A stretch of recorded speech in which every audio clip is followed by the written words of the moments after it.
Boa tarde a todas, a todos, a todes. Bem-vindos aos debates da quinta semana em presença de teatro. Lembrando, os debates na semana, eles são abertos ao público. Mas a nossa praia na semana em presença de teatro, que é presencial, nós reservamos 2 momentos de debate. O primeiro momento depois do espetáculo, onde efetivamente a gente conversa com o público, as impressões e tal, mas no dia seguinte, pela manhã, a gente faz um encontro para debates, aí especificamente com o grupo que se apresentou na noite anterior e os artistas participando do festival. Aí é um debate muito mais apurado, ver as questões técnicas, avaliar, conversar, discutir processo e tudo mais, e no nosso caso aqui, remota, basicamente o objetivo dessa nossa conversa é exatamente esse, ou seja, trocar ideias sobre o processo, trocar ideias sobre como foram construídos os espetáculos. Evidentemente que o público é convidado, fiquem totalmente à vontade para conversar, para interferir, mas esclarecendo que o foco principal é a discussão dos processos. E hoje nós temos o espetáculo do Circo Tá na Rua e João Paneiro, e a gente faz o quê? A gente libera uns minutinhos iniciais para fazer considerações iniciais sobre o espetáculo, explicar um pouco o processo e tal, coisa de 10 minutos, 15. A conversa ela é muito informal, a conversa ela é muito tranquila, então o tempo que vocês acharem necessário para nos contextualizar um pouco esse processo. E, a partir daí, depois das 2 posições, encaminhamentos serem dados, aí a gente franqueia a palavra. Eu e Cláudio ficamos como provocador no caso dos silêncios, porque, como nós curamos, a gente tem uma série de questões, de inquietações para trocar com vocês. Se a gente tivesse interação de quem está assistindo, já tem prioridade. Se a gente percebe o silêncio, eu já vou com as minhas inquietações provocando e a gente vai conversando. Tá ok? Vamos trabalhar por ordem, né? O apresentou primeiro, João Paneiro, então o Jorge começaria, e depois a gente, a Fernandinha. Pode ser assim? Ok. Pronto. Então fique à vontade, Jorge, nos um pouco sobre esse processo. Bom, então, boa tarde a todos. Eu sou o Jorge Milton, trabalho com teatro no Colum, colégio da UFMA, né?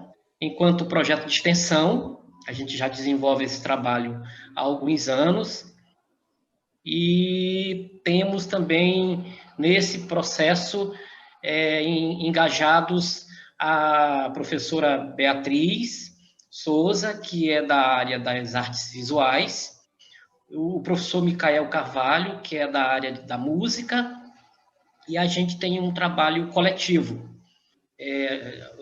O trabalho anual, todo o processo de trabalho ocorre no turno oposto, e aí a gente tem horários fixos, dias fixos, e com leituras dramáticas, montagem de pequenas cenas, de esquetes ao longo do ano, projetos dentro da escola, projetos de intercâmbio com outros espaços escolares, com outras escolas, comunidades.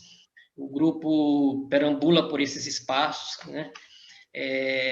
E sempre, todo ano, logo no início do ano, existe um trabalho de pesquisa em que a gente corre atrás do texto, ou de um texto coletivo, para que a gente possa trabalhar uma produção mais fechada, né? Um texto, um espetáculo.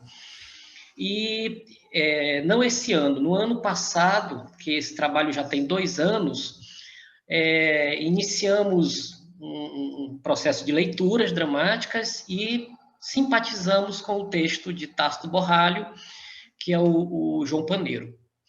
O João Paneiro foi um texto montado na década de 80, na verdade foi montado duas vezes já, foi montado na década de 80, enquanto Tácito em cena ainda, também dirigindo em cena. Eu não assisti essa montagem com bonecos, porque é teatro de animação, e foi montado também pela Federação de Teatro, a antiga Federação de Teatro, em que eu participei também como ator. E aí eu tenho uma simpatia muito grande pelo texto, porque como trabalhamos em conjunto, temos um professor de música, temos um departamento de música conosco, então nada melhor do que explorar também essa parte. Então, nossos 3 últimos trabalhos foram trabalhos envolvendo a música, a dança. E o João Paneiro, ele passou por todo um processo artesanal. Tivemos o apoio, a colaboração do João Everto, logo no início, com uma oficina aos sábados, trabalhando os figurinos, customizando os figurinos, pela falta de verbas. O cenário também foi todo trabalhado pelo grupo, os bonecos, todo o trabalho de animação, porque, na verdade, o João Paneiro, ele foi um trabalho montado para apresentar na escola, para apresentar fora, em outros espaços, outras escolas, e para também apresentar em festivais. Fomos para o Festival de Pindamonhangaba, São Paulo. Apresentamos um festival estudantil muito bem estruturado lá. E esse trabalho teve, assim, passamos 5 meses construindo. O professor Micael na questão vocal, trabalhando as músicas, que são de Josias Sobrinho. Josias gentilmente cedeu as músicas, retrabalhou as músicas para o grupo, deu uma nova melodia para a gente, atualizou, né? E aí a gente montou esse trabalho, na verdade ele soma 50 minutos.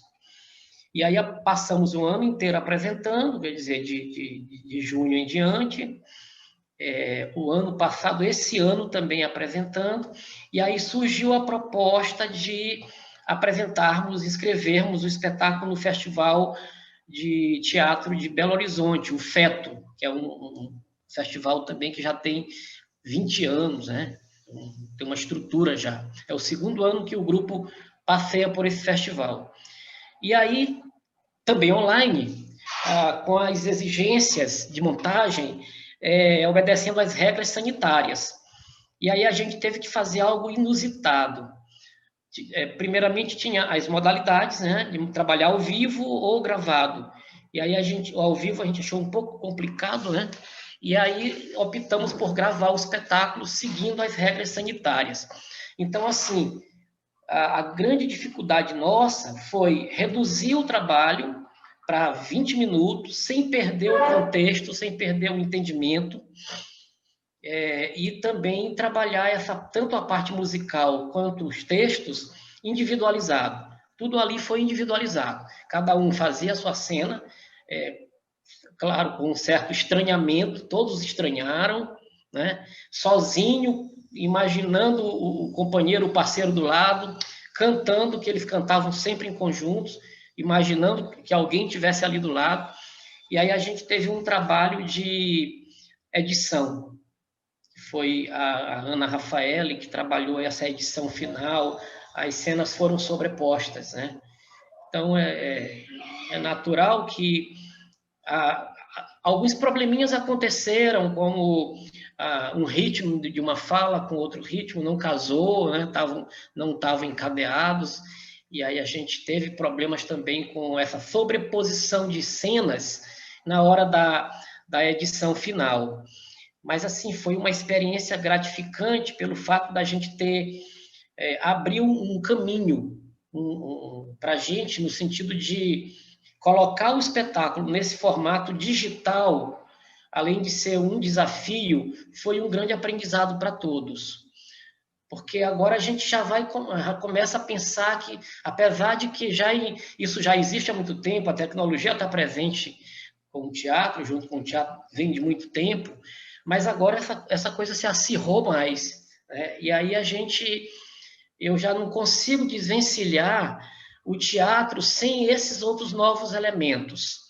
A gente vai estar sempre pensando no virtual, como trabalhar o ator em cena com esses novos mecanismos. Então, a tristeza, vamos dizer assim, a gente sentiu muito em ter que fazer cortes no texto. Esse texto ele retrata um acontecimento real, aconteceu em São Luís, na ilha, naquela área ali, Itaquipacanga, na época enquanto a Alcoa, a Alumar, estava se implantando aqui, e aí houveram muitos conflitos de resistência daquele povo ali, o João Paneiro é justamente simbólico, né? A gente foi movido também na escolha desse texto pelo que aconteceu lá com a comunidade do Cajueiro, né? E aí a gente se sentiu provocado, disse, olha só como está muito atual, está acontecendo, está muito forte. Inclusive, no espetáculo de 50 minutos, a gente tem uma interferência no próprio espetáculo de um momento em que a polícia foi lá, derrubou casa, bateu em moradores e houve aquela briga, aquela confusão. E aí a gente pegou um pouquinho disso, né, gravou e interferiu dentro do espetáculo junto com o João Paneiro, sem colocar imagens de ninguém, somente as vozes. E ficou uma coisa muito interessante, né? A realidade com essa coisa da arte do lúdico. E aí o canto, na verdade, é também música, é também texto. As músicas, elas funcionam também, elas contam, né? Elas narram também a história, a vida de João Paneiro. Então, assim, o que doeu mais foi justamente essa coisa pelo fato do feto, nós tivemos que cortar. E aí esse material que nós temos agora é um material que foi trabalhado para esse festival anterior, que nós não teríamos tempo de retrabalhar para colocar aqui na mostra. Que a ideia era essa, vamos gravar de novo, vamos pensar em dar uma arrumada na música inicial, que não está soando muito bem, então, mas aí não se tinha tempo, a gente tinha que colocar o material para ser avaliado, né, e participar importante participar, estar participando da mostra. Então, assim, nós somos um grupo que, como todo grupo, é inconstante, né? Sofre perdas, porque a família, eles correm para as suas carreiras, né?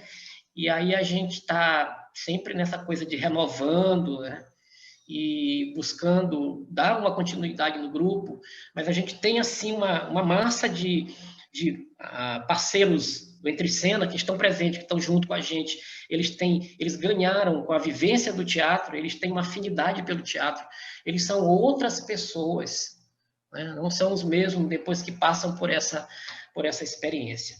E aí eu queria deixar agora, acho que eu já estendi um pouquinho, para outros parceiros aí, colegas, colocarem mais alguma coisa. O professor Micael, que é o professor da música também, já vem trabalhando com a gente.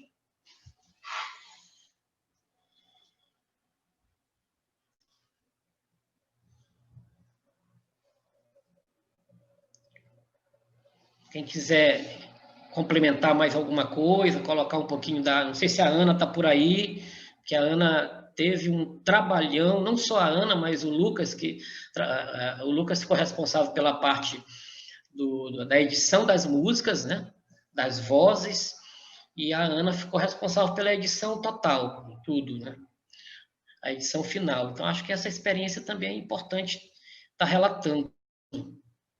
Não sei se ela já está por aí. Oi, dá para escutar? Oi, Ana. Então, na verdade, eu nem sei muito o que falar sobre edição, porque eu não sou uma pessoa profissional da área. Eu só mesmo arrisquei com, com as coisas que eu aprendi ao decorrer da vida.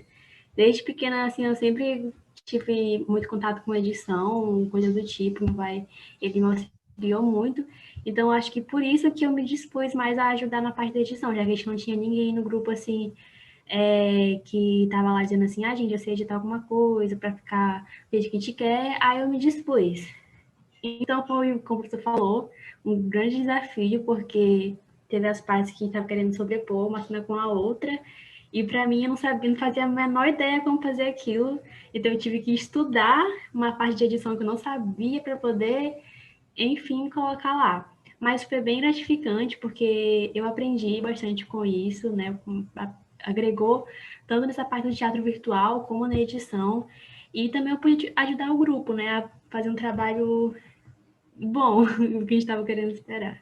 E também o Lucas, ele também fez um trabalho muito bom, juntando as vozes, porque como a gente estava gravando separadamente, e algumas vezes havia a questão do coral, então a gente colocava uma base, e o Lucas, ele depois juntava todas as vozes nessa base.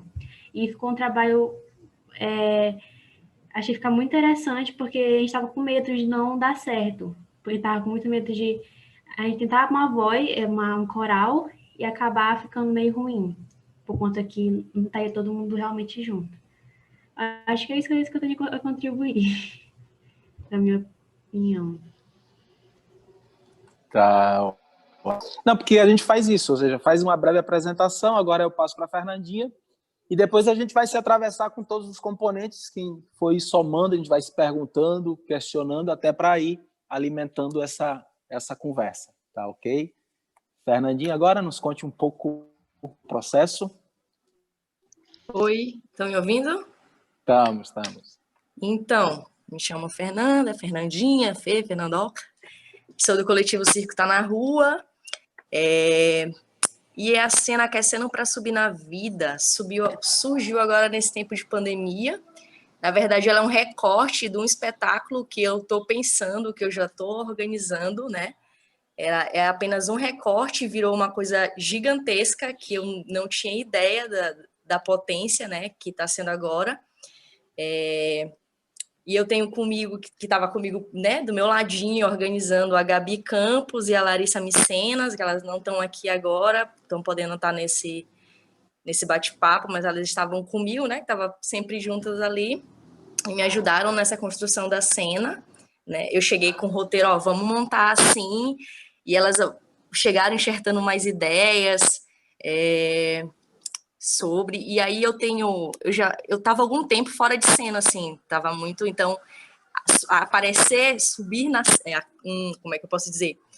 Aquecer para subir na vida de novo agora com essa cena, foi um resgate para mim, né? Foi uma volta à cena, porque eu estava muito na parte de trás, eu estava trabalhando, eu participo de um coletivo de mulheres pernaltas, e eu estava só com elas, a gente estava trabalhando perna de pau, então isso, né, de parar um momento, esse momento da pandemia foi um momento que eu parei e comecei a pensar um pouco mais sobre esse meu lado artístico, né, e comecei a construir um espetáculo, né, tava tudo na minha cabeça, tudo anotadinho, e aí veio esse recorte da cena e se transformou nisso, no que virou, né, eu tô usando o circo, uso a perna de pau, enfim, eu fico muito, muito sem jeito do que falar, mas eu acho que é isso, assim, que eu tinha para falar.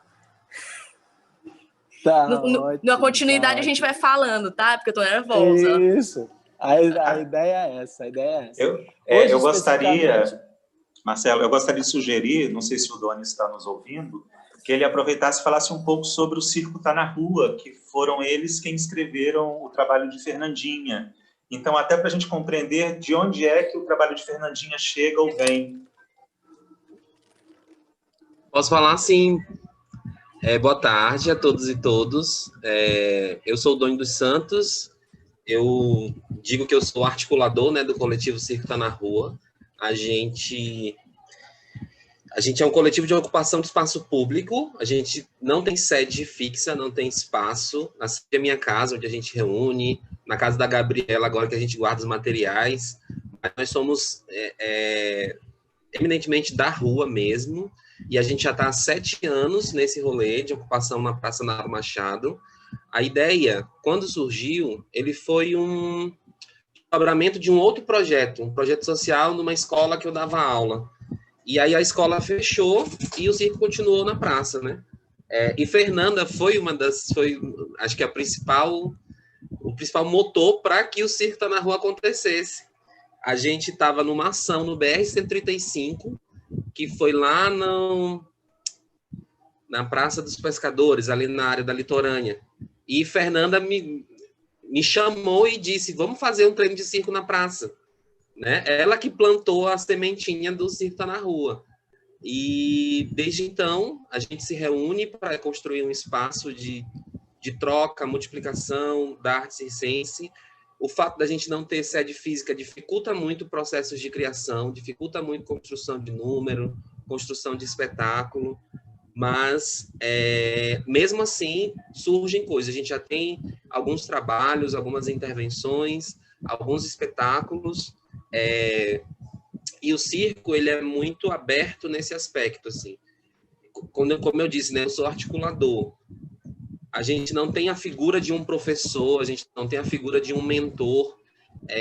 Os desdobramentos do circo partem muito dos interesses das pessoas do grupo. E aí eu falo isso para fazer a conexão com o Vem Andar e Voa, que é o projeto que a Fernanda tomou frente, né, um projeto de formação de mulheres pernautas, de perna de pau, né, que é um projeto que começou ano passado, ou ano retrasado, não me lembro, ano passado, né?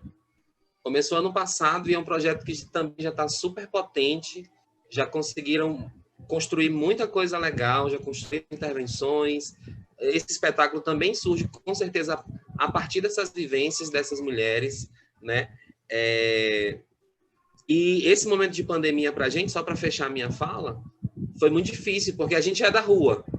E aí nem na rua mais a gente podia estar, porque a gente causa aglomeração na praça. E aí a gente até então decidiu não voltar, a gente ainda não voltou. Embora alguns outros projetos de ocupação de espaços públicos já voltaram, né? Eu não acho coerente a gente voltar, porque a gente causa uma aglomeração muito grande, a gente lida com malabares, que troca de mão em mão, e aí para a gente está muito, muito complexo, né? As pessoas estão construindo as coisas nas suas casas, que é o jeito, né? O que se tem para fazer. E eu acho que é basicamente isso, né? O coletivo ele funciona. A gente tem redes sociais, depois a gente pode passar para quem quiser conhecer. E a gente espera, assim que passar a pandemia, voltar para a praça para continuar construindo esse espaço de formação em circo, que infelizmente nós não temos aqui na cidade. Nós não temos um lugar que as pessoas possam treinar circo. Foi uma das principais coisas que fez com que a gente construísse esse espaço, assim. Porque as pessoas queriam aprender circo e não tinha onde aprender circo, né? Enfim, é mais ou menos isso. E aí, Marconcini, como a gente não tem um espaço, né? Nunca teve, as coisas sempre foram muito assim, o que a gente tem, vamos ensaiar e planejar na rua ou no espaço que tem. Nesse tempo de pandemia agora, que a gente está nas criações individuais, que a gente, né? Tipo, não tão individuais, porque minha companheira Gabi, a gente mora praticamente junto, então a gente troca, né? Tá o tempo dela olhando, mas não tem também essa figura de direção. Então, como a gente faz para, né, para fazer essa relação é compartilhar com o grupo, né? Tipo, quando eu fiz a cena, eu mandei pro Doni, eu mandei pro Raul, eu mandei para algumas pessoas do grupo, né, para eles olharem, para dar aquele feedback. E aí, o que tu achou? Porque não tem essa figura de direção, não teve como ter esses ensaios com outras pessoas, né? Tipo, o Doni também tem essa figura de diretor dentro de algumas montagens da gente. Então, essa figura do coletivo, né? Mesmo que não estando presente, é isso assim. Eu fiz o vídeo, né, fiz a montagem, mostrei para eles me deram feedback. Não sei se é porque eu sou do coletivo, acharam que estava muito bom, mas é isso.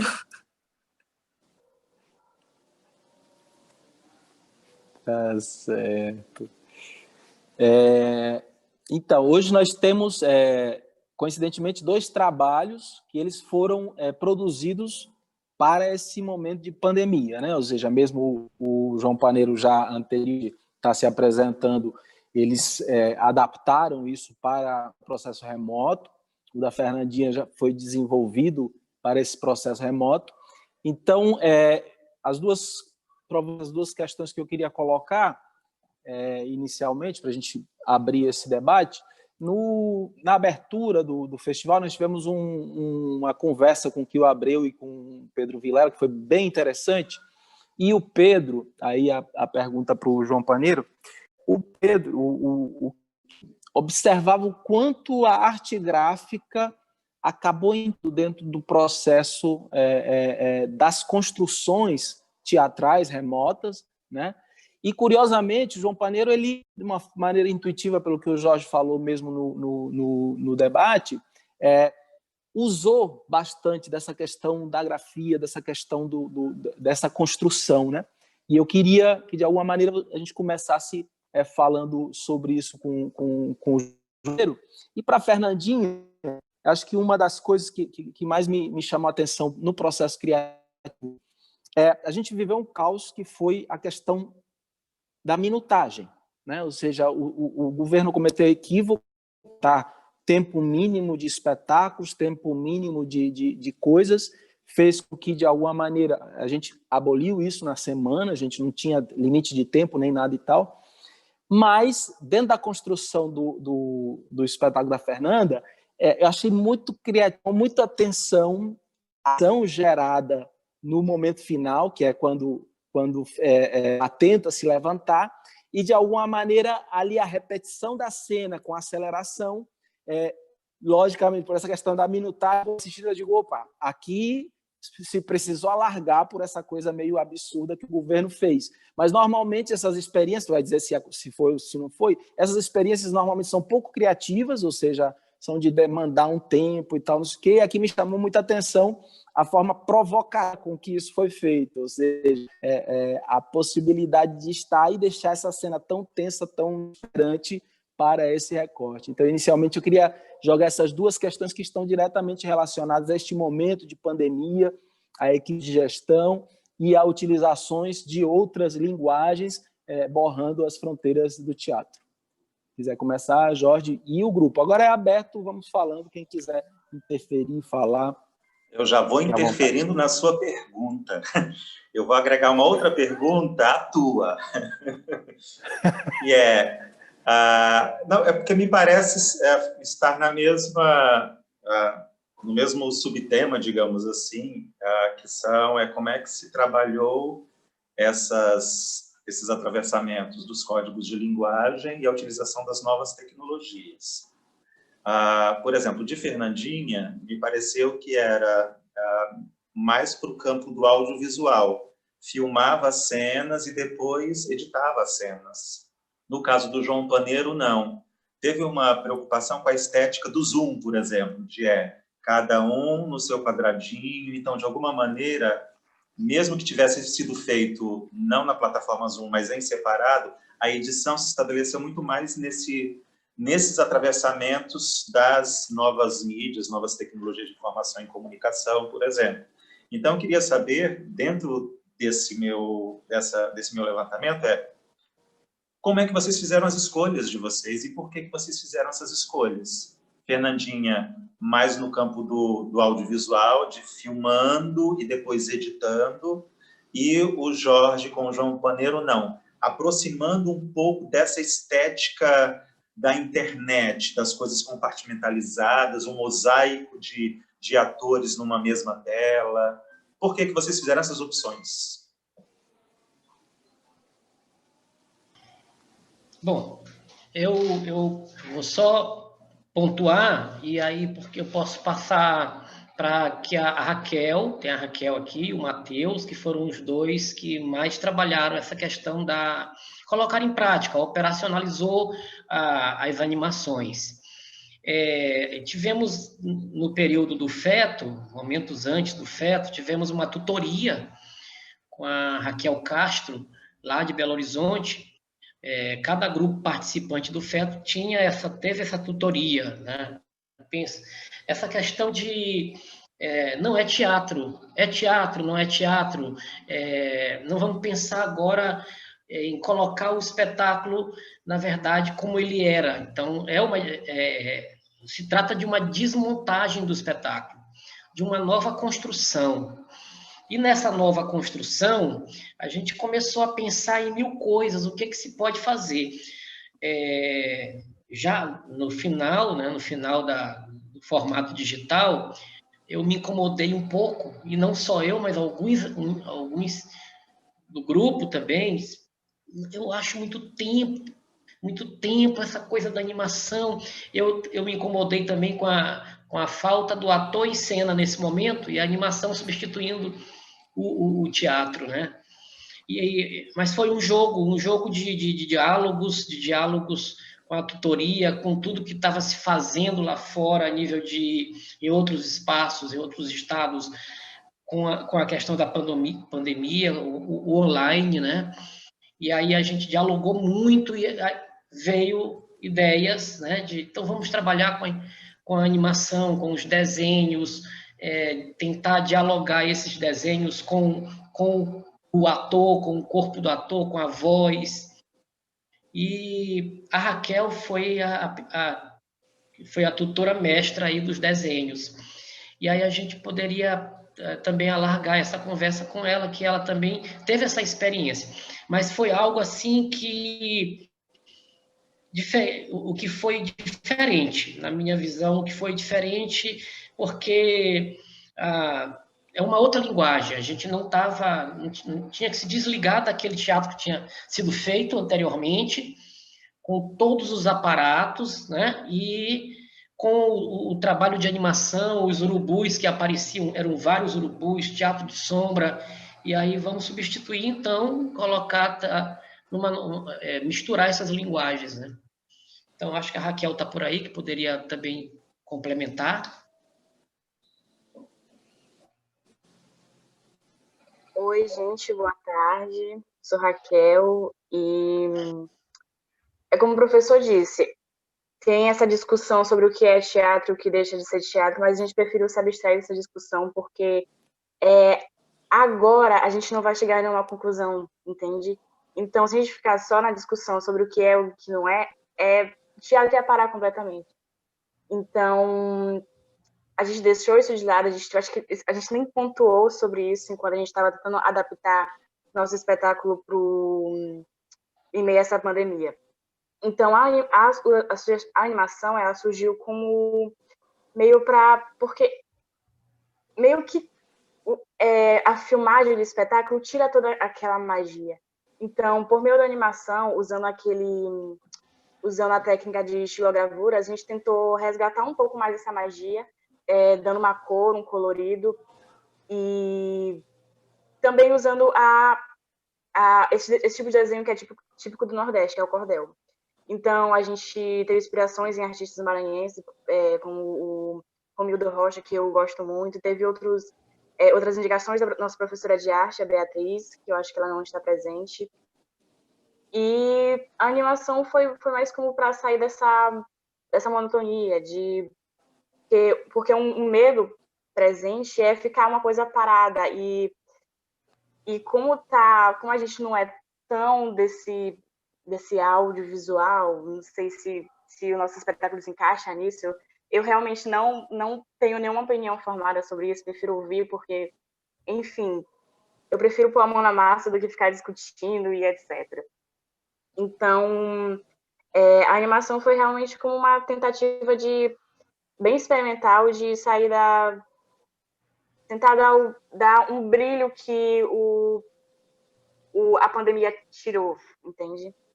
E a construção foi feita em conjunto, eu mandava os desenhos, assim, os desenhos meio que tipo um piloto, assim, eu mandava desenhos, aí ver se eles tinham, eu mandava no nosso grupo, e se tivesse alguma objeção, eu mudava, mas quase não teve objeção, quer dizer, tivemos um pequeno empecilho com um elemento da primeira animação, mas nada que impedisse o processo, e as cores também usamos a nosso favor, como eu gosto muito do contraste do vermelho e do roxo para dar um ar mais sombrio, e na primeira animação a gente queria uma coisa como se fosse começo do dia, entende? Então usamos o amarelo e vermelho, e foi isso. Não tenho, é isso que, em resumo, é isso, foi isso.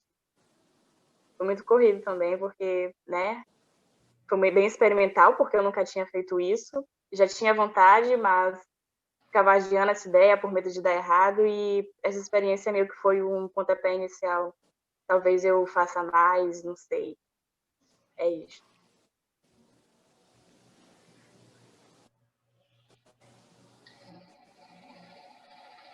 Posso falar agora? Isso. Tá. Bom, em relação à pergunta do Marcelo, a gente gravou essa cena 2 vezes, né? E é justamente isso. A gente gravou primeiro com uma ideia para um local, né? E a gente gravou e achou, não, a gente não vai conseguir ter esse tempo. E a gente conseguiu fazer coisas assim, ter material e ter ação que dava muito, um vídeo gigante. Aí a gente até falou com a menina, né? A gente pode colocar com tempo. Olha só, o tempo era, sei lá, 3 minutos. A gente estava adorando, assim, é meio egocêntrico, mas a gente tinha gostado muito para quem estava muito tempo parado, a gente estava produzindo e estava, cara, que incrível isso, a gente está fazendo isso. E aí a gente pegou e falou, deu um tempo a mais, a cena ficou massa, mas não pode, então a gente teve que encurtar, né, esse tempo. Aí depois surgiu, falou assim, aí a gente assistiu e falou assim, gente, tem mais, dá para explorar mais coisas aqui, eu quero passar mais coisas aqui com essa cena, vamos gravar de novo, e a gente nem conseguiu, ainda tem isso, né, de tentar fazer, porque as pessoas que estavam comigo, a Gabi, a Larissa é do visual, do audiovisual, a Gabi é das artes visuais, então elas têm esse olhar, mas para mim ia ser uma cena gravada assim com o celular na frente e eu fazendo o que eu queria fazer. E aí eu tive elas para me dar outras ideias e falar, Fernanda, mas isso aqui, tu fazendo desse jeito, vai causar uma outra coisa no espectador. Então, eu tinha um olhar e elas vieram e somaram com esse olhar para mim, com esse olhar do visual, do audiovisual, porque para mim eu ia fazer mesmo assim, com uma câmera fixa, a cena aí, né? Enfim, e aí, Marcelo, foi isso assim, no final a gente tinha que se encaixar no tempo, então a gente teve que acelerar, né? Aí a gente teve que acelerar aquela cena final lá para, né, entrar dentro do tempo para estar dentro dos editais, enfim, que pedem tempo, né? E tanto é que quando geralmente a gente está nos locais, é 20 minutos, a nossa cena tem 20 minutos e, sei lá, 30 segundos. Aí eu falei, gente, será que esses 30 segundos aí eles vão querer me derrubar? Eles não vão me aprovar por causa desses 30 segundos, né? Então, acabou que a gente tinha um material, pô, massa, quando teve a volta da cena, né, que reinicia, o povo fica achando que acabou, e a gente tem que acelerar, porque senão o povo também vai embora, porque achou que já acabou. Então, é isso. E em relação à pergunta do Marcocini, como eu falei, Marcocini, a minha cena, se eu fosse gravar sozinha, com o meu pensamento, né, seria uma câmera fixa, no formato do celular, sem muita preocupação, de verdade, sem muita preocupação de plataformas, então, porque tudo para mim isso aqui é novo, tudo para mim é novo nisso. Mas aí eu tive a sorte de ter a Gabi e a Larissa, que tem mais esse pensamento assim, e vieram e me ajudaram para que a cena ficasse ainda mais potente, né? Que eu vim com roteiro X, elas vieram e acrescentaram dentro desse meu roteiro. Entendeu? Eu acho que eu respondi, hein?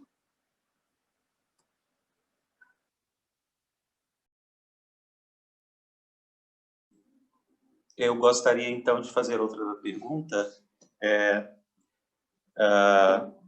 Existem muitos editais que estão abertos a partir do edital da Lei Aldir Blanc. Então, você tem, por exemplo, a possibilidade de encaminhar o mesmo trabalho, se não tiver algum problema no edital desses eventos, tipo Godovirá, Semana de Teatro do Maranhão, o Reverbere, a Semana Imperatrizense de Teatro, enfim. E a gente consegue visualizar, porque eu também faço isso, né? Eu vejo os resultados que os mesmos vídeos estão sendo reproduzidos ou serão reproduzidos em outros festivais. E isso eu acho muito importante, inclusive, não é um demérito. Mas eu gostaria de utilizar isso como uma espécie de diagnóstico, talvez, ou de radiografia, de questionar se a gente está produzindo ainda dentro da época da pandemia, ou, por exemplo, se vocês, Jorge, vocês, a Fernandinha, só tem esse vídeo dessa produção, ou se vocês estão, a partir dessa experiência de vocês, produzindo outros materiais, dialogando, fazendo esse processo híbrido entre teatro, inclusive reforçando ou limando essas inquietações, por exemplo, que vocês colocaram, Jorge, com relação ao grafismo, né? A tutoria achou legal em função dessa hibridez, mas você achou que isso não era teatro, ou não vamos discutir isso agora, enfim. Esse processo permanente de pesquisa faz com que a gente responda, às vezes, as nossas inquietações, ou a gente construa outras tantas. Então, eu quero saber se vocês estão produzindo mais dentro disso. Num processo híbrido de múltiplas linguagens, pensando nesse espaço da tela, questionando não ser teatro, ou fazendo gravado, não fazendo gravado, pensando no ao vivo. Se vocês estão continuando esse processo de pesquisa, mesmo sendo só artística e não acadêmica, se vocês já têm outras propostas, se vocês vão ficar um pouco mais de tempo nisso. O Doni, por exemplo, comentou que mesmo com o documento, às vezes me fogem as palavras, o decreto do governo estadual disponibilizando possibilidades de apresentar ao vivo com determinados protocolos, mas ele acha prudente que não. Então, vocês acham prudente ainda ficar mais 6 meses pensando nessas possibilidades do audiovisual, dessas plataformas? Gente, para fazer uma pergunta, eu demorei meia hora, desculpem. Aí tu faz pergunta grande aí, quando eu vou responder, eu nem sei mais o que eu estou falando. Eu posso começar agora, Jorge? Tranquilo? Então, eu fiquei muito resistente, na verdade, a me jogar na cena, ainda mais assim, né? Virtualmente. Eu fiquei muito resistente mesmo. Eu queria ir para a rua. Eu queria ir para a rua seguindo todos os protocolos. Eu até falava, Doni, tô criando um espetáculo aí. Fala, Gabi, vamos. Comecei a organizar. E depois que surgiu dessa cena, agora, no momento, eu não tô conseguindo mais parar e organizar e pensar numa outra, né? Até porque agora tá muita coisa, muita informação, a gente tá com festival, enfim, muita coisa agora no final do ano. Tudo que não aconteceu no ano inteiro tá acontecendo tudo agora, então é um turbilhão de coisa. Então, agora, nesse exato momento, eu ainda não tô com propostas e as minhoquinhas aqui ativando e pensando outras cenas, não tá borbulhando, até quero, porque é massa, mas agora mesmo não estou conseguindo. Quem sabe daqui a um mês, né? Quem sabe daqui a um mês que as coisas vão ficar mais tranquilas, eu possa voltar e ficar mais tempo ensaiando, enfim. Que agora eu tô muito nisso com a perna de pau, com a palhaçaria, que é uma coisa que estava adormecida em mim, né? Então, daqui a algum mês a gente conversa, viu, Marcocini? Bom,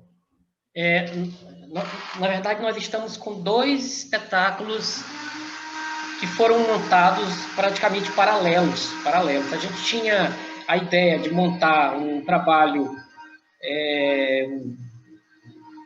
tivesse um drama, né? Essa questão mais adulto, a temática, né?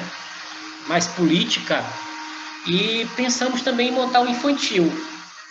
E aí montamos a Maria Minhoca, que é o texto de Maria Clara Machado. A gente colocou também, trabalhou muito com o texto, buscamos fazer interferências no texto também, né? E tivemos uma experiência agora, uma outra experiência de gravar o espetáculo para a Semana de Teatro, a Maria Minhoca, na semana passada, no Arthur Azevedo. Um tanto estranho, né? A gente também estranhamos. Fazia um bom tempo que não apresentávamos a Maria Minhoca, e aí a gente teve que tirar do baú o espetáculo, relembrar o texto, trabalhar nos 2 ensaios para pegar o ritmo, para se preparar para essa gravação. Mas aquela coisa, sem público, o público eram as pessoas que estavam envolvidas na filmagem, né? Alguém na luz, alguém na cabine de som, era o nosso público. Então, a gente estranhou muito, porque esse espetáculo foi apresentado no Sesc, no projeto Mesa Brasil também, foi a última apresentação, e aí, com o público, né? Foi logo que veio aquela coisa de parar, de todo mundo entrar no confinamento, e paramos também o João Paneiro. O que fez salvar a montagem foi justamente quando veio a proposta de vamos escrever um espetáculo no feto, para tentar fazer alguma coisa esse ano. O ano está finalizando, a gente não construiu nada, né? A nível de teatro. E aí é tudo muito novo e, ao mesmo tempo, tudo muito incerto. Porque naquele momento que a gente acha que a gente começa a sair do esconderijo, que a gente começa a sair um pouquinho na rua, fui assistir o espetáculo da Gisele, lá no Teatro Napoleão, e aí está começando, a gente está sentindo aqueles ares novamente, aí a gente volta com todo esse alarme de segunda onda, né? E a gente não sabe até quando isso vai durar. Então, assim, é tudo muito incerto. A nossa primeira experiência concreta nesse campo do online, do virtual, foi essa formatação do João Paneiro nessa linha. E aí a gente não tem o que pensar ainda, o que vai se fazer, o que vai ser de 2021, né? Como vai ser esses primeiros 6 meses se a gente começa a trabalhar um espetáculo pensando no presencial, ou se a gente começa a trabalhar utilizando essas linguagens. Então, assim, eu só sei dizer que está tudo muito incerto. A gente não tem em mente ainda o que se vai fazer.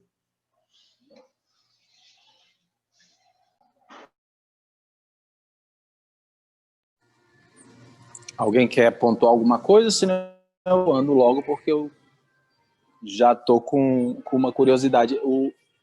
A partir do que o Doni falou sobre ser prudente, e eu concordo, e agora reforçando o que o Jorge está falando, sobre essa questão da segunda onda, isso é grave, estamos falando de já 800 mortes no país ontem, 700 e tantas mortes. Como é que os dois, de formas diferentes, certo? Trabalharam, enxergaram essa questão da lei Aldir Blanc. Por um lado, nós temos um coletivo que ocupa espaços públicos e editais do governo pedem, por exemplo, de manutenção de espaço, onde a lei fica clara, que é uma questão basicamente de espaço não material e tudo, ou seja, como reagem, como trabalharam esse convencimento em relação a isso, e como a pandemia, a lei Aldir Blanc, afetou ao coletivo, o Circo Está na Rua, diretamente. E no caso do Jorge, pelo que eu entendo, não, já é uma coisa acadêmica, distinta. Eu acho que não sei se chegou o grupo chegou a pleitear esse benefício da lei Aldir Blanc, se tem direito, se é legal, se não é, ou seja, de que maneira, ou não sendo, se há um certo conforto pela questão natural gerada do serviço público e tal, como esses coletivos, esses grupos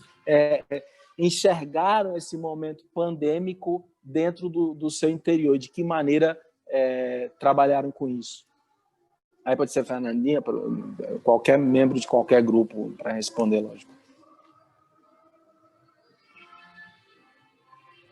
Eu acredito que a gente tenha esses dois lados da moeda, né? Com relação à lei Aldir Blanc, ela vem favorecendo, apesar dos atropelos, das dificuldades, da briga, dos conflitos, né? Eu tenho acompanhado colegas artistas como vêm batalhando para que isso realmente chegue na mão né? Os benefícios da lei. E eu vejo que é uma coisa que poderia, a arte, a cultura, poderia ter não só em tempo de pandemia, né? É algo que é necessário, a gente percebe que é o que, de qualquer forma, está salvando esse momento, né? A gente, pelo menos, está aqui na mostra, nós estamos também inscritos e fomos classificados no Festival São Luís, que é da Rosana Fernandes. Nós vamos participar também desse evento. Entramos também com uma proposta no Godot Virá, mas não enquadramos os 12, né? Tranquilo. Mas, assim, eu vejo que, eu não diria, e ao mesmo tempo eu digo, é uma válvula de escape, né? Tudo que está acontecendo, a gente está assim, se agarrando. Pelo menos eu, enquanto profissional da área, lá trabalhando na UFMA, eu não poderia, né, entrar com um pedido também buscando o benefício da Lei Aldir Blanc, eu não poderia. Então, eu fiquei na torcida, buscando que os colegas pudessem que empreendessem em eventos como esse, né, que é muito importante, e nós estamos aqui participando, a gente está aqui conseguindo conversar, conseguindo trocar ideias, né? Quando eu não consigo assistir um espetáculo às 19 horas, eu vou lá e assisto novamente. É uma forma de estar vendo. A gente não está conseguindo chegar nos teatros, mas eu estou vendo virtualmente, né? Então, eu vejo como algo muito benéfico, muito positivo, tudo que está acontecendo. Pena que isso não deveria ficar somente em época de pandemia. Os artistas têm esse direito de trabalhar, de ter um apoio o ano inteiro, independente de ser pandemia ou não ser pandemia. As coisas estão acontecendo, né? Os eventos estão acontecendo, graças também à Lei Aldir Blanc, né? Vejo como positivo.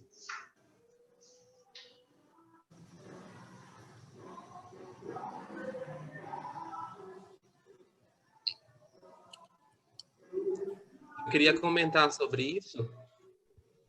Meu vídeo não quer ligar. Ah, ligou. Eu queria comentar um pouquinho sobre isso, do que o Marcelo falou. Assim, a meu ver, né, como eu estudo políticas culturais, é uma coisa que eu tenho interesse e tudo mais, a Aldir Blanc ela é um marco na história das políticas culturais no Brasil, né?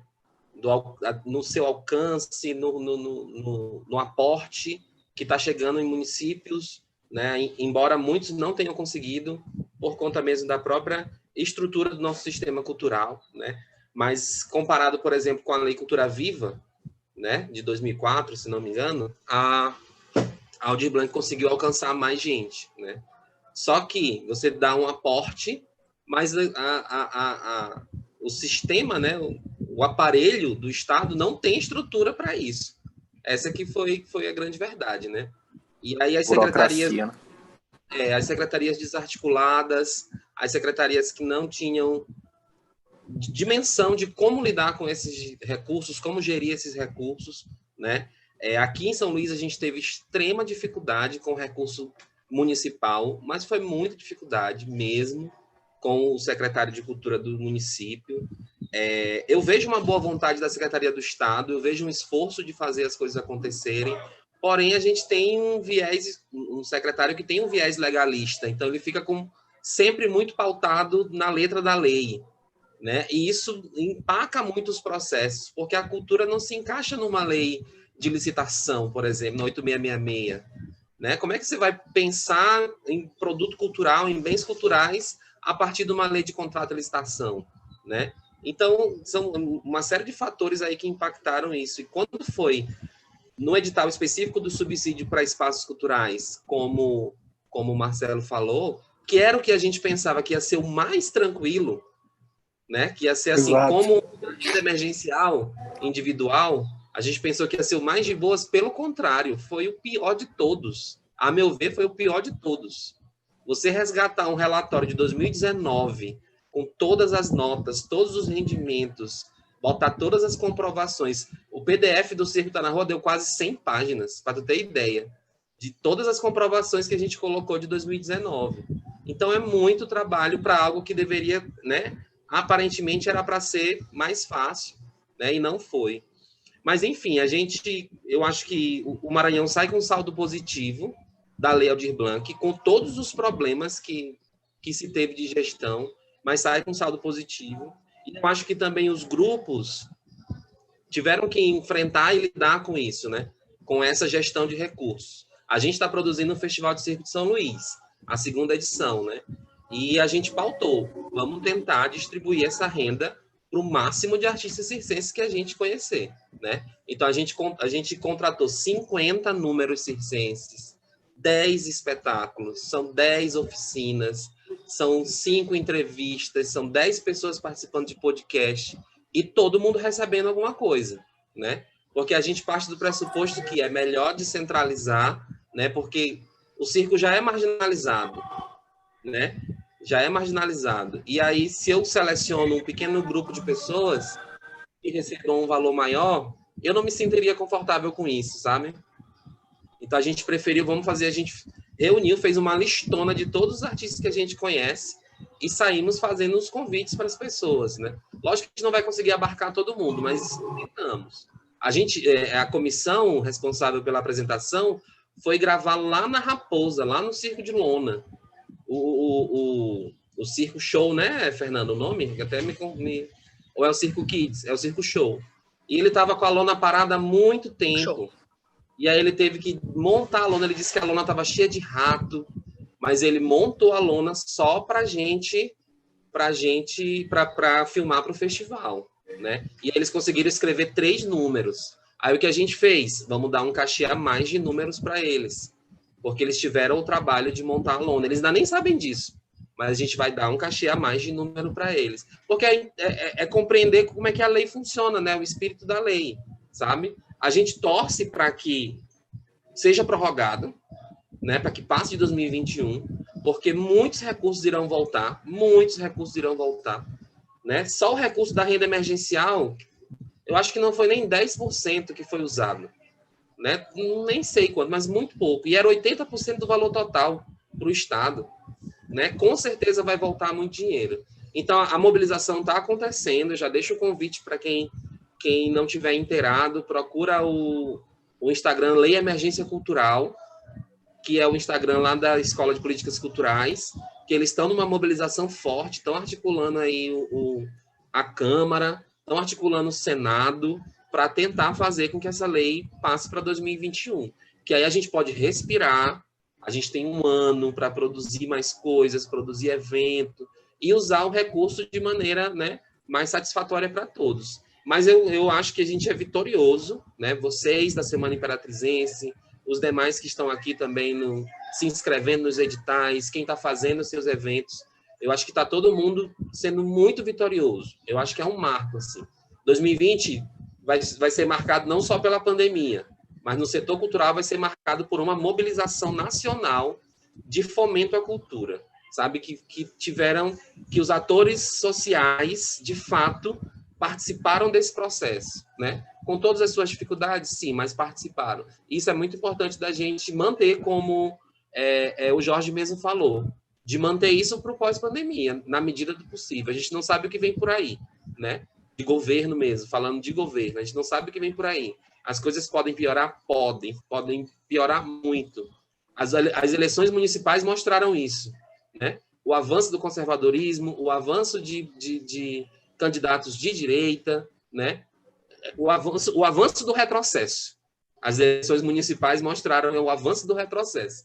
Então, se a gente não tiver firme e forte, não continuar com essa mobilização, não peitar, pautar as coisas e bater de frente com a secretaria, bater de frente com esses governantes para a gente conseguir manter a cultura viva, funcionando, acontecendo, chegando na base, chegando nos trabalhadores. O dinheiro tem que chegar na mão dessas pessoas, né? Isso é muito importante. Então, aproveito e parabenizo a todos, parabenizo o evento, Marcelo, Marconcini e todo mundo que está aí nessa luta com essa Lei Aldir Blanc.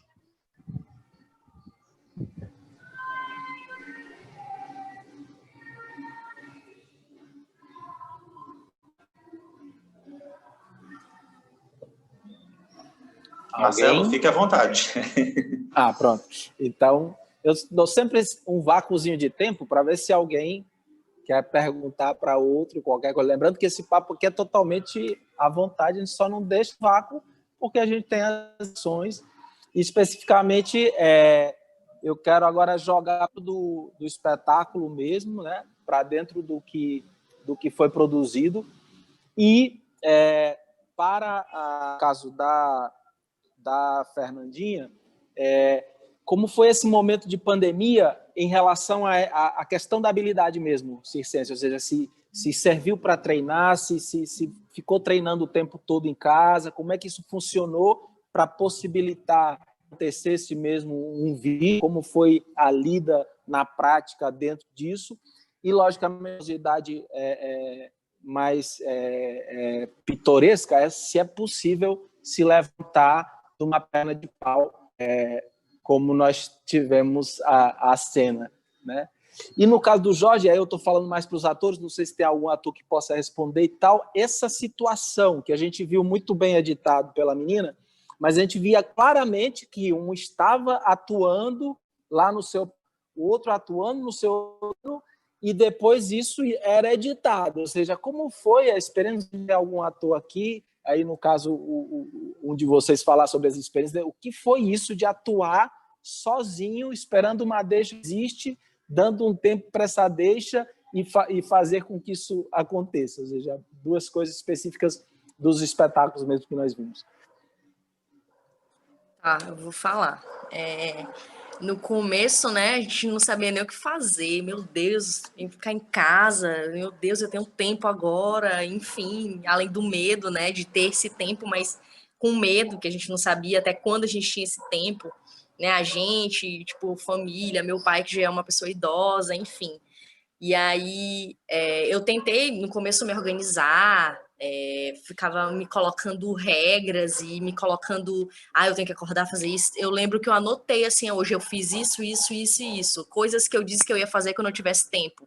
Eu anotava assim, eu fiquei meio pirada. E dentro disso eu colocava treinar as habilidades circenses, com bolinha, clave, enfim, os materiais que eu tenho mesmo, né? Treinava em casa quando eu estava na Santa Clara com meu pai e treinava aqui com a Gabi quando eu estava aqui no centro, né? Então, a gente também tinha paralelo a isso, a gente tinha nossos encontros com um coletivo de mulheres pernaltas, então a gente conversava, marcava de treinar, né? Algumas vezes conseguia, algumas vezes tentava estimular, ficar o tempo todo se estimulando, né, para não perder a prática. Aí depois isso caiu por terra, né? Cada um ficou num tempo, enfim. E aí depois comecei a me dedicar um pouquinho mais para mim, comecei a treinar um pouquinho mais, comecei a organizar a perna para brincar, né? Uma perna menor, porque eu tenho pernas mais altas e eu comecei a organizar essa pequenininha para eu treinar algumas coisas que eu estava vendo na internet, porque a gente estava atravessado o tempo inteiro de muita informação e de coisas para fazer e de coisas para experimentar. E eu sigo muitas pessoas que fazem perna de pau, então eu ficava olhando, ficava, eu quero fazer isso, enfim. E aí teve um momento que eu comecei a organizar para fazer. Então deu para treinar, assim, né? Deu e não deu. Enfim, a gente tentou. Em relação à perna, dá para subir daquele tamanho, mas precisa de treino, precisa de bastante treino, né? E como eu adaptei essa perna faz pouco tempo, eu realmente não consegui subir na vida. A realidade é essa. Eu não consegui subir na vida, né? E é ótimo, porque a gente pode pensar que nem sempre a gente consegue, né? Enfim, várias questões aí dessa cena. Mas dá para subir, sim, dá para subir de pernas bem maiores, dá para fazer coisas assim, gente, incríveis, que eu ainda vou ser incrível a esse ponto, mas tô subindo da vida agora do meu jeitinho, né, do jeitinho. É isso. Eu quero fazer uma pergunta sobre circo. Mas espera, tá faltando só o... perdão. Do Jorge, um ator, Jorge, ou tu mesmo pode responder? Oi, boa tarde. Meu nome é Matheus, né? Eu sou do grupo Entre Cena e eu não tenho... Oi, Matheus! Olá, Marcelo. Eu não tenho um papel de personagem específico na peça, mas, ainda mais nessa montagem, eu fiquei mais encarregado da parte técnica da coisa, de organizar como é que vai ser a filmagem, tá lá na câmera, vendo o que a gente vai fazer, onde que a gente vai cortar. E durante as gravações, eu acho que na maioria das cenas, eu que estava dando as deixas pro pessoal. Porque às vezes não tava o ator que ia dar a deixa, então eu estava fora do quadro, tipo, sei lá, na cena do Zé da Luz, o velho, tava Guilherme na frente lá no palco e eu por fora da cena, tipo, tá fazendo cor. Aí ele dava a cena dele, aí eu falava a próxima fala de Raquel e a gente seguia nessa. E é uma experiência estranha.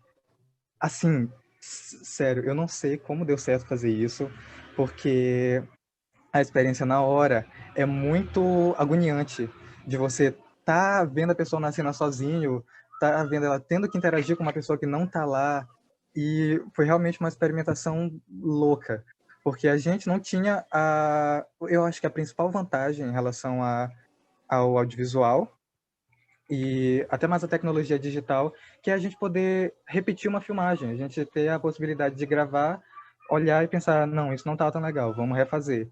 Porque a gente tinha um prazo muito curto de edição para remeter o vídeo para o feto.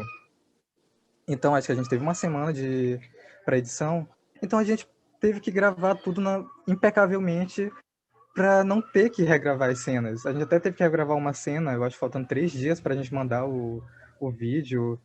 Foi corrido, foi muito agoniante mesmo de fazer, ver a pessoa em palco sozinha. Como foi isso? Se alguém quiser complementar? Olha, eu não gostei muito, não. Não vou nem mentir. Também não gostei. Teve a minha cena, eu não estava com o Guilherme no palco, que é o João Paneiro, e eu interpreto Zé da Luz, e quem fez o texto do João Paneiro foi o professor.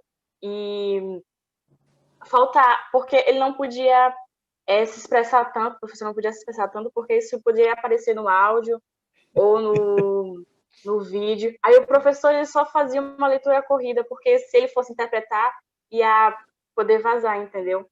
E, nossa, interpretar com alguém que não está interpretando é horrível, assim. Às vezes o professor falava e eu não ouvia, eu ficava tipo, meu Deus, o que ele está falando? Aí eu tinha que lembrar o texto de Guilherme e lembrar o meu. E eu não gostei, eu senti muita falta de Guilherme para contracenar comigo. Mas é a vida que segue, né? Uma coisa interessante, rapidamente, assim, para complementar um pouquinho essa experiência que nós tivemos dessas gravações em separados, também foi a parte da gente conseguir sincronizar essas músicas dramatizadas, né, dentro do espetáculo, que a priori nós fomos construindo e experimentando, né? Lembro que a gente fez um primeiro encontro, mas no segundo dia a gente teve que refazer tudo de novo, porque nós pensamos em outras possibilidades, né? A primeira foi gravar a base com alguém já cantando, e depois as outras, né, acompanhariam essa primeira gravação. E, né, uma segunda possibilidade que nós fizemos, né, com esse trabalho musical, dentro dessas gravações em separados, foi utilizar o teclado, né, como principal instrumento harmônico do espetáculo, né. Nas montagens anteriores nós usávamos algumas músicas do teclado, outras usávamos o violão, mas nessa nós não tivemos o violão. Fizemos essa base harmônica, e aí gravamos isso no celular, e colocamos esse celular no chão, perto do ator, em cena, em separado.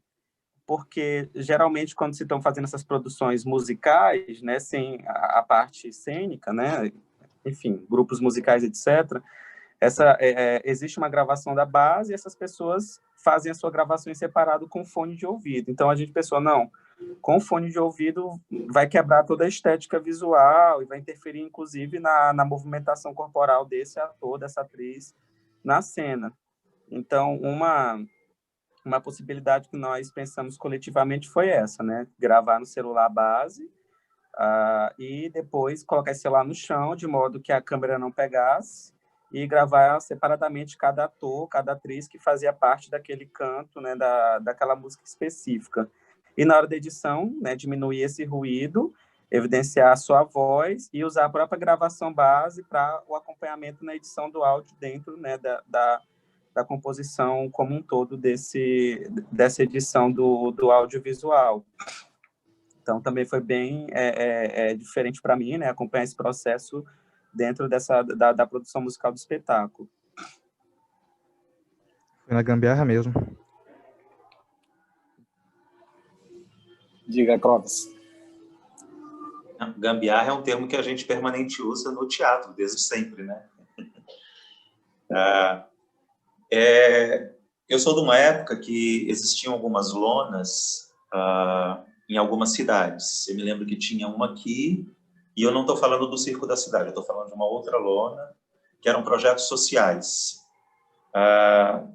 que estavam linkados com as secretarias de assistência social, por exemplo. Eu não me lembro a nomenclatura, eu me lembro de ver uma com o mesmo projeto, mais ou menos em São Paulo, e outra em Salvador. Mas era uma coisa que pipocava um pouco no país, que era utilizar a lona de circo e a linguagem circense para, de alguma maneira,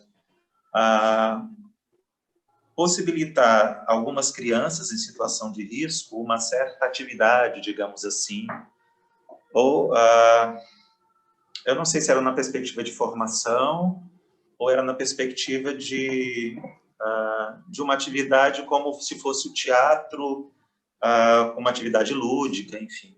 Mas não era um curso profissionalizante, definitivamente não era, como a Escola Nacional de Circo é. E ainda é, porque ainda existe. E eu me lembro que as discussões na época era que, de alguma forma, essas pessoas que saíam desses projetos, elas acabavam indo para os faróis. E aí havia uma certa discussão na época de criminalizar mais ou menos essa prática e linkando ela como artistas de rua. E a rua, então, ela se tornou, de um lado, algumas pessoas que eram consideradas como artistas de rua, se apresentavam em praças, e tinham aquelas pessoas que iam para o farol, que eram provenientes dessas lonas, desses projetos subsidiados com recursos públicos, dentro da estrutura organizativa das próprias prefeituras. Hoje eu vejo algumas pessoas ainda nos faróis, mas eu acho que esses projetos não existem, mas são artistas de farol. Então eu queria saber como é que está essa discussão no Circo Tá na Rua. Se há uma discussão onde vocês reconhecem essa diferença do artista que está no farol ou do artista de rua, se há ainda uma discriminação desse artista em função desse espaço, porque, para mim, o espaço do farol ele é muito ágil e rápido. E, de alguma forma, se eu sou motorista, por exemplo, eu já tive em ônibus, inclusive, em outras cidades, em época de circulação, que eu gostava muito do número circense, mas eu não tinha condições, dada essa dinâmica do farol, de apagar e acender, de, inclusive, disponibilizar grana. Era muito rápido, então, de alguma maneira, eu me sentia compelido a contribuir financeiramente, mas eu não conseguia, pela dinâmica do farol. Então, eu queria que vocês comentassem um pouco se há essa discussão, se vocês conseguem perceber que essas pessoas que vão às segundas no Circo Tá na Rua, se elas estão sendo as pessoas que aparecem nos faróis, ou se não são, como é que é essa discussão política mesmo e ética do artista de rua hoje, na contemporaneidade, pelo Circo Tá na Rua? Sim, primeiro que a gente considera eles artistas de rua, a gente não difere se faz a apresentação de música, a gente já considera eles artistas, inclusive aprendemos muito com eles, esses artistas que estão no sinal, que são artistas às vezes daqui, às vezes que estão viajando, que passam. A nossa formação enquanto artistas lá na Praça Nauro Machado se deu muito em relação a eles, né? Porque quando a gente começou o projeto na praça, a gente sabia, o Doni sabia fazer tecido, mas a gente não tinha como arrumar tecido, não tínhamos bolinhas, a gente só tinha uns swings, que são os negocinhos que vira aqui com os bracinhos, estou fazendo para quem não sabe o que é, tá? Um negocinho assim, ó, tá? É o swing, é o flag. Então, a gente aprendia muito com essa galera. A gente, às vezes, nem tinha material e eles chegavam para somar com a gente. Né, esses artistas que estão no semáforo, que às vezes estão treinando lá, o Raulzito do nosso coletivo, ele disse que o semáforo é o palco dele, é a escola dele, porque ele aprendeu no projeto que tinha no Sesc, né, tinha um projeto de circular que o Gilson dava aula, Edinho, Sapeca, e ele aprendeu, depois o projeto acabou, e ele não tinha mais onde treinar, acho que nesse tempo ainda nem tinha um Circo Tá na Rua. Então, ele foi para o semáforo treinar o que ele sabia, começou a ter mais repertório, né? E hoje em dia ele diz, ó, o semáforo é a minha escola, é o meu palco, né? Então, a gente tem uma relação muito tranquila e a gente agradece sempre muito a essa galera que chega, que está no semáforo. Quando a gente encontra, a gente sempre fala, olha, nós temos o projeto de circo na Praça Nauro Machado, e às vezes eles já chegam em São Luís, sabendo que existe um projeto de circo na segunda-feira, então eles vão ao encontro com a gente troca essa ideia. Tem uns que são mais tranquilos, outros nem tanto, porque há também isso de tipo assim, vocês nem são artistas de circo, não sei o quê, também tem essas coisinhas que a gente também tem que dialogar. Então, alguns do coletivo trabalham, na verdade alguns não, acho que uns 2 ou 3 que já chegaram a trabalhar no semáforo, né? E no mais, a galera que vem, que trabalha no semáforo, vai em encontro da gente na praça e rola essa troca, rola esse conhecimento, essa multiplicação da arte circense, e é uma relação super tranquila. A gente agradece muito, inclusive, a eles, né? Que vêm com os conhecimentos e somam aqui com a gente. Não sei se o Doni quer falar mais alguma coisa, se ele está por aí. Quero comentar rapidinho. É engraçado que quando a gente começou a fazer o treino de circo na segunda-feira na praça, a gente nem sabia que existiam em outros lugares do Brasil o mesmo formato de encontro de artistas circenses nas praças. A gente foi descobrir tempo depois que é comum nas cidades os artistas se encontrarem em praças para treinar, para trocar informação, né? Essa é uma das características muito fortes do circo de rua, né? E outra é a itinerância, que a galera viaja muito, muito mesmo, e não só dentro do Brasil, mas fora dele, né? E quando a gente foi para a praça, a gente foi com essa intenção de trocar com os artistas, né, viajantes. Porque eu, por exemplo, eu dou aula de tecido, eu dou aula de aéreo, minha especialidade no circo é aéreo, tecido, lírio e trapézio. Eu não dominava nada de malabarismo, por exemplo. Não era a minha competência. E o grupo queria isso. Eu disse, então vamos para a rua. Vamos conversar com os artistas, vamos trocar. Agora a rua é um campo de tensão, né? É um campo de tensões. E aí, como o Fernanda falou, tem aquela coisa. Vocês não são de fato artistas de rua, ou vocês são artistas de rua. A pessoa se diz, vocês nem são circenses. Ainda tem esses lugares assim, né? Dessas disputas. A gente compreende. Faz parte desse processo, né, de construção. Mas, infelizmente, principalmente os viajantes que estão nos sinais, ainda é muito difícil para eles serem vistos como trabalhadores, serem vistos como artistas, né, serem reconhecidos pelo que eles estão fazendo, né, de entender que a grana que está sendo paga é como uma bilheteria. Você está assistindo um espetáculo e você fica à vontade ou não para pagar o ingresso desse espetáculo ao ar livre, entendeu? Ainda é muito visto como esmola, muito visto como, né, como mendicância. E não é trabalho, é um espetáculo que você foi contemplado naquele sinal, aquele momento que você não estaria fazendo nada, você foi contemplado com uma obra de arte e você fica à vontade para pagar o ingresso por essa obra de arte. Só que não é lido dessa forma. Não é lido dessa forma. O próprio Circo Tá na Rua, lá na praça, a gente já teve algumas resistências com polícia militar, com a blitz urbana, né? Mas como a gente trabalha muito mais com formação, né? A gente faz um treino de circo aberto e é muito family friendly, né? As crianças vão, a família vai. Então acaba que a gente não tem tanta resistência assim quanto um artista de rua, né? Que é visto como marginal, que é lido como sujo, como alguém que vai roubar, né? A gente tem essa outra dinâmica. E por isso que eu insistia, vamos fazer camisa para todo mundo tem que estar na segunda de camisa. A gente tem que ir se enquadrando, né, nesses moldes meio institucionais para a gente ir conquistando esses espaços, né, e galgando esses espaços. Lógico, resistindo, colocando a nossa arte como a gente quer que ela seja, né? Mas também entendendo que a gente precisa de determinados códigos para se encaixar nesse mercado, né? No mercado da produção cultural. A gente não pode ignorar isso, né? Mas aí eu acho que ainda há um longo caminho. Há um longo caminho para o circo ser reconhecido mesmo, assim, ter um lugar dentro da sociedade mesmo como um todo. É o que eu sempre falei, a gente tá na 10ª semana de teatro, 15ª, nem sei mais quanto, né? 15ª, 16ª, semana de dança também já tá, e não tem uma semana de circo. Não tem uma semana de circo no estado.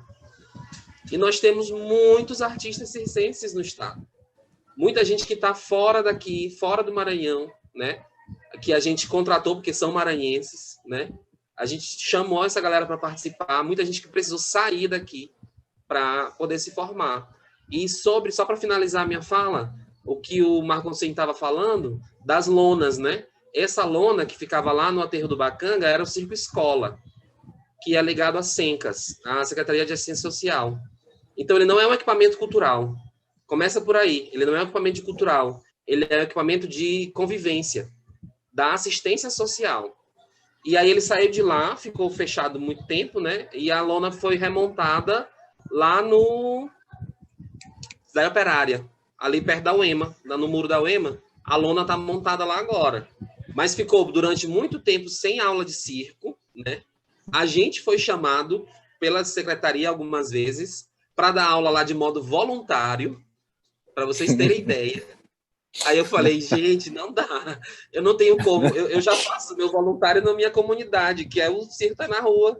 Eu não tenho como me deslocar para a cidade operária para dar aula gratuita no equipamento público. É um equipamento público. E aí foram vários convites, outras pessoas também foram convidadas, mas aí no ano passado, foi ano passado, né, Fernanda, que a gente estava lá no Circo Escola?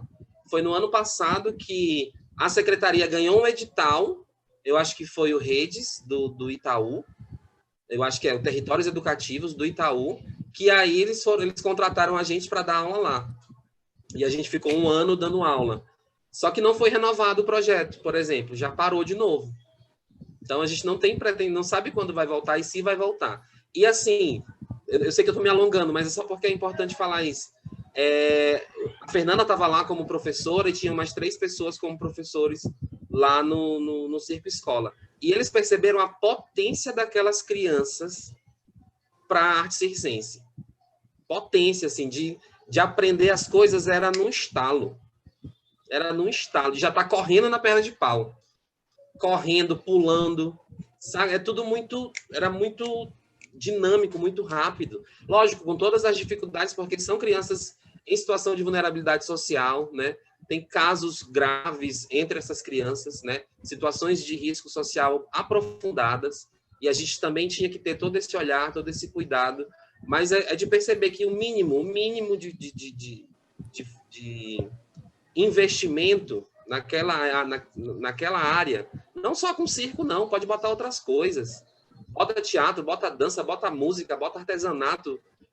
É muito potente, é muito potente. Esses territórios periféricos, né, que são marginalizados, são territórios de uma potência gigantesca, né? É muito triste achar que na periferia só tem crime, só tem roubo, só tem tráfico.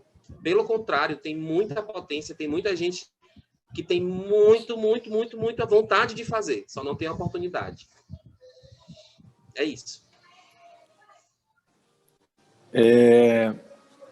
Jorge, na verdade, para o grupo todo, para um grupo tão, como se percebe, como tu falou no início, né, que de alguma maneira há uma certa horizontalidade, mas nesse espetáculo especificamente se mostra, se revela aí, como vocês estão falando, edição, grafismo, música, como sincronizar e tal, e com a possibilidade, que é o que acontece, o elenco se renova, as pessoas entram, saem e tal, como é lidar, como se constrói um espetáculo a partir desse atravessamento todo, dessas decisões de chegar, um vai editar, outro é voluntariado, vão se apresentando, como é, porque o espetáculo ele mostra todos esses borramentos de linguagem, com grafias, com música, com tudo, e pela apresentação se mostra também uma complexidade em lidar, em trabalhar com um objetivo tão amplo, tão complexo e tão...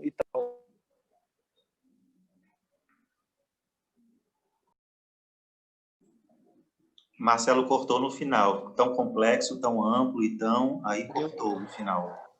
Tão plural, era só uma palavrinha. Tão plural.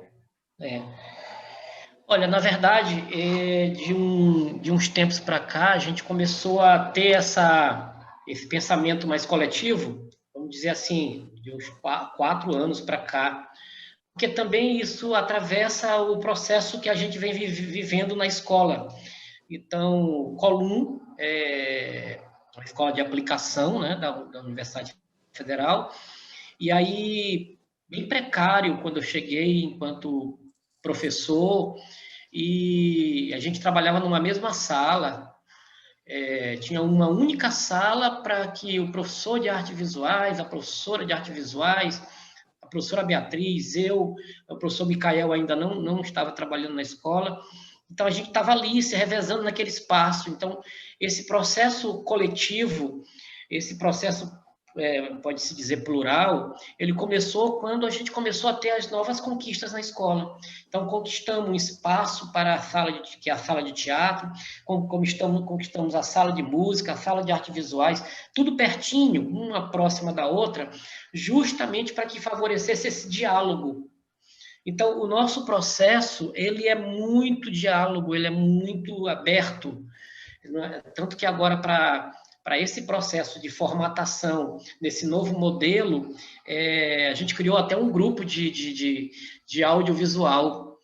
A professora Beatriz encampou esse grupo, me colocou, né, porque ela abraçou esse outro lado, e aí entrou o professor Micael também. Então, o professor Micael da música, eu estou na cênica, mas a gente está sempre dialogando junto. Então, eu acredito que esse somatório é justamente que traz a efervescência do trabalho. É um trabalho feito por estudantes, mas assim, nós temos dois estudantes tem uma galera aí desses que estão trabalhando com a gente, que não estão mais no Colum, daí é o projeto de extensão que abarca, né? 2 já estão no curso de teatro. Eu tenho muito cuidado de não cercear, de não influenciar, de não dizer esse caminho é esse aqui, não. Mas a própria vivência acaba influenciando, porque você está ali vivendo, está ali discutindo, está ali dialogando, esse momento aqui é muito rico. Ouvir o Doni falar dessa questão mais política dos artistas de circo na rua, dos sinais, isso é muito educativo. É importante que a gente veja com outros olhos que eles são artistas também, né? Eles não estão na mendicância, né? Então, o nosso processo de trabalho eu classifico como mais educativo, porque a gente está ali sabendo que todos eles irão trilhar outros caminhos, poucos irão permanecer, mas essa vivência ela é muito forte, ela pesa muito em todo o processo. E eu me apoio na professora Beatriz, a gente se apoia, o professor Micael, a gente está sempre dialogando e a gente busca trazer os alunos para esse diálogo também, tanto que a Raquel aflorou agora, eu não conhecia esse lado, essas outras habilidades, né? De repente a Raquel caladinha lá não, eu vou fazer os desenhos, eu vou experimentar trabalhar essa animação, se juntou com o Matheus, né? Então, assim, foram novas habilidades que foram surgindo já no final do percurso, que a gente não conhecia. Entendeu? Isso é muito legal, essa coisa do despertar outras habilidades, né? Tanto que tem gente que eu faço teatro, eu faço curso de teatro, ou eu faço isso aqui que tem muito a ver também com a arte, né? Então, eles estão nessa confusão mental, mas a Raquel já foi chamada para o curso de arte, foi chamada para o curso de teatro, foi chamada para o curso de artes visuais e optou pela artes visuais, que é o forte dela também. Então, eu acho que esse plural, essa coisa que multi, ninguém é multi, eu acho que a gente se completa, né? A gente busca se apoiar no outro, é que tem solidificado o trabalho do grupo, tem trazido bastante momentos bons para a gente de convivência, né? de aprendizado, de experiências. A gente está sempre experimentando. Ok, gente, pelo avançar da hora, eu vou pedir as palavras finais do Cláudio Marconcini, Eu sei que ainda tem muito o que se falar, mas já às 19 horas a gente tem estreia de outro espetáculo, 2, então vamos assistir. Então eu vou ter que já suspender pelo avançar da hora e jogar para Cláudio Marconcini com as nossas palavras finais. Ele sempre traz uma palavra filosófica, uma palavra religiosa, uma coisa de afeto. Ele lê um salmo, enfim, fique à vontade para as nossas palavras finais, aglutinadoras e tão precisas como normalmente tem acontecido. Minhas palavras finais são relacionadas à minha mãe. Ela diz que Deus não dá asa a cobras.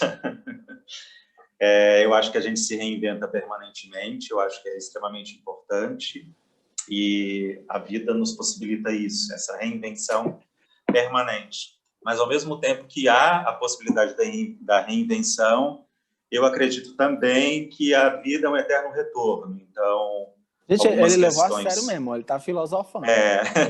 Algumas questões, elas são permanentemente recuperadas. Por exemplo, pandemia não é a primeira que se passa. Apresentações remotas não é uma novidade. Eu acho que as novas tecnologias de informação também não surgiram a partir da pandemia, então a gente se reinventa, se experimenta. Tem algumas pessoas que são bastante parnasianas e acham que são contrárias a isso, e aí nega esses atravessamentos. Tem pessoas que são sempre na vanguarda, achando que isso é muito legal. Gosto da ideia de que as pessoas sempre colocam assim, não, essas discussões teóricas, vamos deixar para que a academia faça isso em algum momento, que isso vá para os livros didáticos, alguém publique porque tem muita gente escrevendo já artigos sobre isso, na construção das subjetividades a partir desses momentos de pandemia. Então, existe muita coisa sendo produzida, só que a gente ainda, como é uma coisa muito urgente, então a gente ainda não se debruça tanto assim.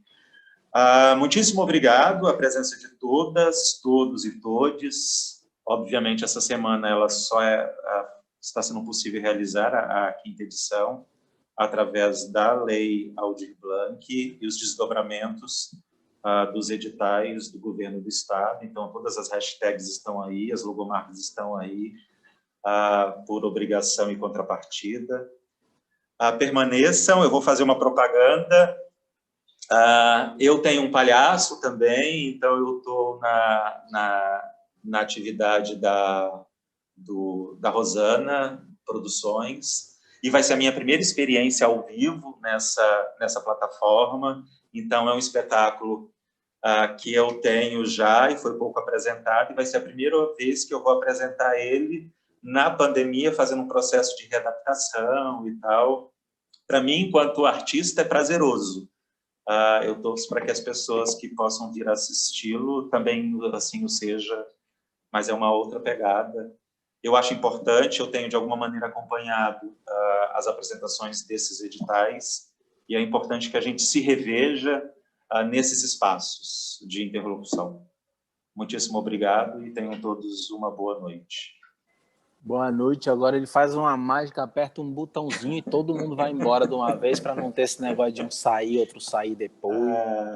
Deixa eu só dar um beijo para a Bia. Bia, muito bom te ver. Bia fez parte da minha formação lá no comecinho, Ana Beatriz. Obrigado. Não, e todas vocês, de alguma maneira, me atravessaram, de alguma forma, também. Muitíssimo obrigado pela proposta de todos vocês e todas vocês e todos vocês. Tchau, tchau, gente. Obrigado. Tchau, tchau. Mágico.